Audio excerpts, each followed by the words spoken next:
का रे माझा जात ढेर चर्बी चढ़ गईल बा।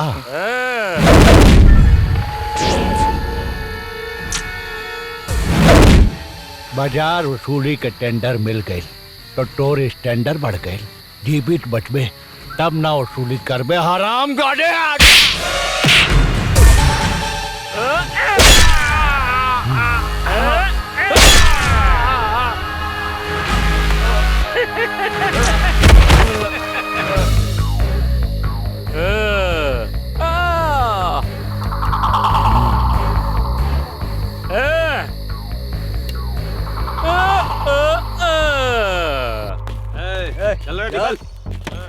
चल निकल पैसा। चल आगे बढ़। चाचा ये लोग के हा? ये सब गुंडा लोग हाँ। हमनी के 100-200 रुपया कमाई ले जा और ये लोग छीन लेवे ले। बुजदिली के कायरता के नाम मत दा। अरे रवा लोग 200-250 लोग बानी और ये गिनती के बस कुछ गुंडन। अगर कुत्ता के रोज कौरा देवा लोग ना तो वो तो परखिए जाइए सन। एकरा पहले कि कुत्ता लोग थाली में मुंह मारे वो लोग के मुंह कूच देवे के चाहिए। सन के हमारे खिलाफ भड़कावत आड़े जगर सारे का औकात देख के हमारे सामने खड़ा होके के डेंजर के खिलाफ ता ठीक बा। आज तो ढोरी की रस चूसतानी देखी तो कौन मौका सरवा बचाई तोरा के।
ए सेठ जी निकालो तो।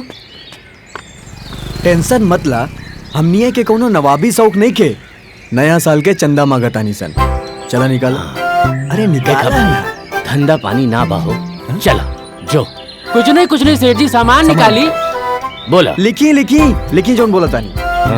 10 किलो बासमती चाउर, 3 लीटर सरसों तेल जननी। लिखी 2 किलो लहसुन, गरम मसाला अमरचो रख दी। पकड़ा लो अब फूटा चला। देख ला। ई का देता नहीं सेठ जी। अरे इतना तो नचनिया के ढोड़ी में तेलवो लगाए भर के ना होई। ए भाई दूसरा जगह लग जाई। अब शुद्ध मन से तू लोग फूट ला। अरे छोड़ यार, खत्म आदमी भाई। चल अब खत्म मर दे। खत्म बर जा। हाँ जा जा। बताएं तोरा का कितना लिख दी? लिखी। हाँ 50 रुपया बा। अरे जानत नहीं के का सन एरिया का रंगदार भुसंडी यानी हम। ये एरिया में रंगदारी खाली हम ही उसूल सकीला। जानता नहीं सर, बाकी हमनी के रंगदारी थोड़ा ना वसूलता नहीं सन। हमनी तो खाली नयका साल के प्रोग्राम के चंदा वसूलता नहीं। होशियार चंद पब्लिक से चंदा वसूल के अंधा बनाता है। बुड्ढू विचार हम क्या वसूली के सगरे पैसा निकाल के यहाँ रखता और यहाँ से फूट ला। चंदा वसूल ले बानी सब यार। सब के सब अब शमशान जाबर। चल निकाल पैसे। चल सारा पैसा निकाल दे। चल तू भी ले।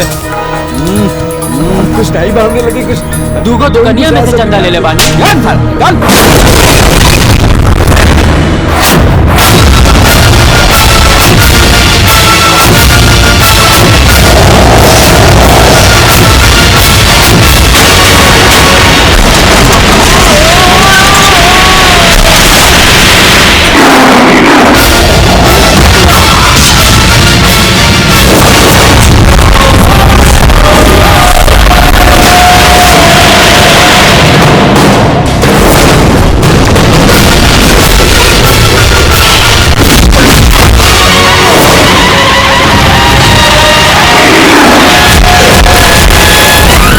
लोग के पैसा लौटा दा जा, नहीं तो इतना मार मारब के पीछे से हिम फेंक दबा लो।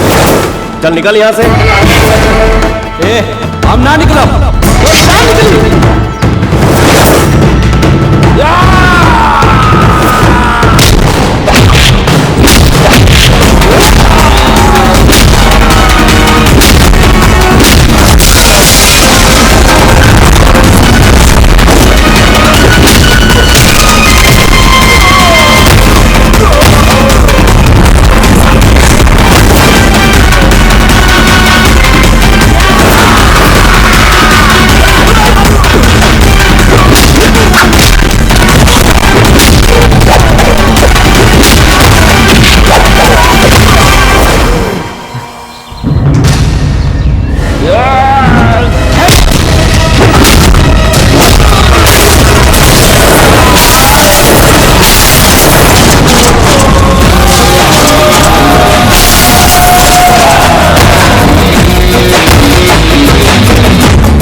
अरे रोका उनके रखे। चला चला चला।